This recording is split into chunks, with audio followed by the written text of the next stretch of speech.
Coronation Street star Lisa George terrified as she's hospitalized after losing eyesight. Coronation Street actress Lisa George opens up on her scary health battle and settling into life after playing Weatherfield's Beth Tinker for more than a decade. Lisa George spent 13 years as Coronation Street's iconic and outspoken Beth Sutherland, née Tinker, loved for her dodgy dealings and being a protective mum towards her son, Craig. As we catch up with her a year after her final, tearful farewell to the cobbles, she's determined to prove there is indeed life after soap.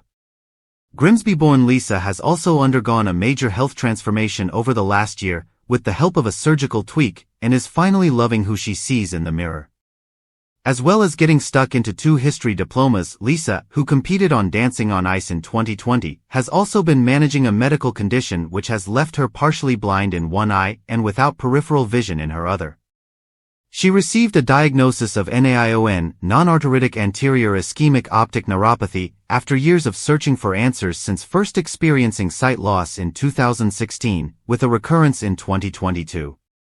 In our exclusive sit-down, she fills us in on how she's coping and why she's determined not to let it hold her back. Busy.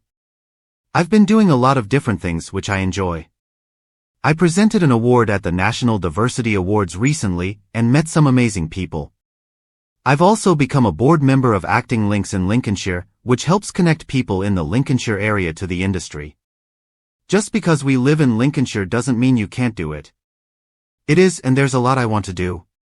Like, I'd love to do a period drama. I've always been obsessed with the Second World War. I used to talk about it all the time with my granddad. I also love the 50s and 60s, so something based in that period would be amazing too. I'm basically fascinated by anything historical.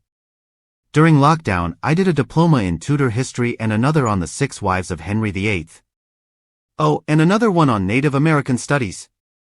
I guess a lot of people do think of me as Beth, but I'm not a one-trick pony. I did a lot of TV before Beth, and I'd love to do something else now.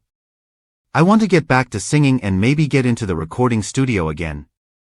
I stopped singing when I started Corey, but before that, I was teaching and performing with a big band. I feel like my eyes have stabilized at the moment. I can see distances absolutely fine, but I can't see writing. All writing and numbers are really blurred, so I need glasses for reading, and for driving I have varifocals, so I can see the sat-nav. I don't like doing night driving because I have blind spots, but I think that's also an age thing. If we were filming Corey's scenes on the pavement in the dark, I'd ask to be on the inside of the pavement because I couldn't see the edge of the curb. I was so chuffed to be asked. It's to mark National Eye Health Week, so it was wonderful to be part of it. The Royal National Institute of Blind People also asked me to be part of their 90th celebrations and have asked me to record a section of literature for an audiobook, which I'm excited about. Yes, in 2022 I was out for dinner for former Corey co-star Katie McGlynn's birthday and the restaurant was dark. I looked at the menu and it was all blurry. I remember thinking, something is really wrong. I phoned the ophthalmologist the next day and was sent to A&E and was back in hospital for a week. They told me it must have been my diabetes. I hadn't been fully diagnosed with it yet.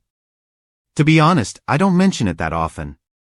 When I was on Coronation Street, the only reason many people knew was because my script was in font size 16, so they could probably see it from the other side of the set. I'm classed as visually impaired now on my Spotlight CV, and that did make me wonder if people maybe wouldn't want to cast me. But there is better access now for people with all sorts of disabilities, so I don't let it worry me. You know, I really don't want my eyes to deteriorate anymore. When it first happened, one of my fears was, how am I going to work in a theater if the stage is dark? But I did Panto last year and the crew and cast were amazing and made things easy for me.